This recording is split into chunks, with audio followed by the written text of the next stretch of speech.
evento para o Brasil e para a Bahia teve enorme importância e deixará importantes legados para o nosso estado. Sem dúvida, tanto materiais quanto imateriais. O que eu distinguiria como principal conquista da Copa de 2014 é a recuperação da própria imagem internacional do país, que foi ao longo dos últimos anos objeto de infâmias, objeto de uma campanha negativa que sem dúvida nenhuma repercutiu em todo o mundo.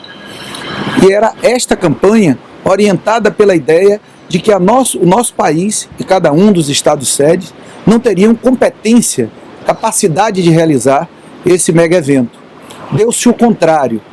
Um dos críticos da Copa do Mundo dizia que nós iríamos ganhar a Copa dentro de campo, mas que já tínhamos perdido a Copa fora de campo. Deu-se exatamente o contrário.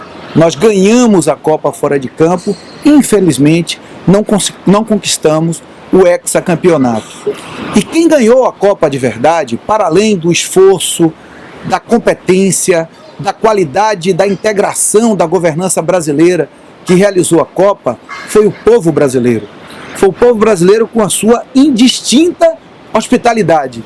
O povo brasileiro com a sua inigualável alegria, com a sua capacidade de receber como nenhum outro povo do mundo.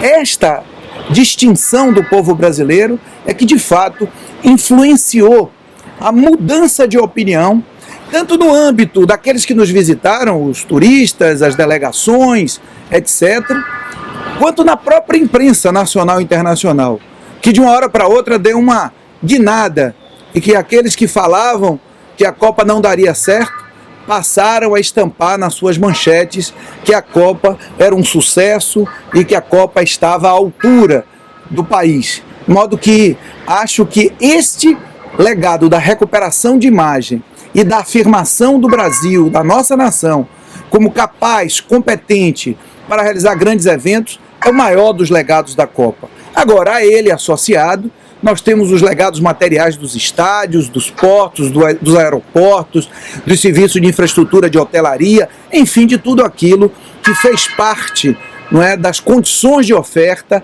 e que pôde, ao final, ser reconhecido por brasileiros e estrangeiros como a melhor de todas as Copas. Inclusive entre os jornalistas estrangeiros oficiais que acompanham as Copas, com 39%, foi eleita a Copa do Brasil, no Brasil, como a Copa das Copas.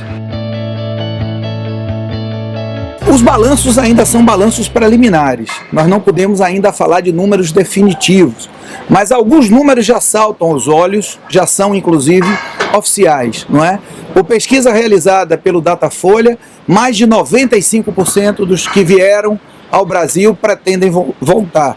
Por pesquisa aplicada aqui por nós, pesquisadores baianos, 98% das pessoas perguntadas, dos visitantes perguntados, também afirmaram que desejam voltar. A FIFA estimava uma presença de 600 mil estrangeiros no Brasil. Passou de 1 milhão o número de estrangeiros no Brasil.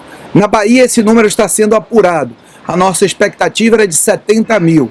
Imagino eu que nós teremos algo superior a 100 mil estrangeiros que tenham passado pela Bahia nesses últimos 30 dias, desde o início dos Jogos. Isso significa alavancagem da economia do turismo. Isso significa que toda a cadeia da economia baiana, vinculada ao entretenimento e ao esporte, se movimentou durante esse período. Para mim, o PCdoB evoluiu do ponto de vista da especialização de quadros que passam a atuar nessa dimensão da atividade econômica e do entretenimento no Brasil, que é o futebol, que ganhou um status de economia. Futebol deixa de ser, e sobretudo pós-Copa, essa dimensão lúdica da paixão nacional, e a ela se associa a capacidade de integrar como economia a agenda de desenvolvimento nacional.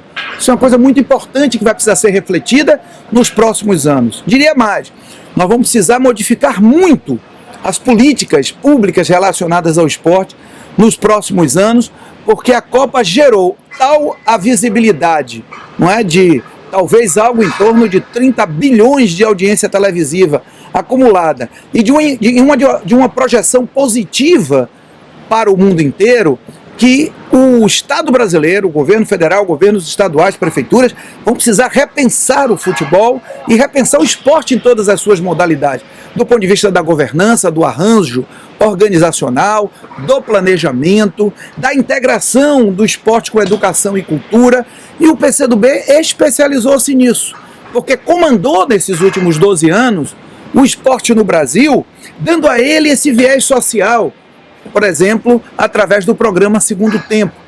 E demonstrou mais do que isso, que o PCdoB tem quadros preparados para a gestão de qualquer outra área do conhecimento, do domínio das atividades e dos serviços públicos.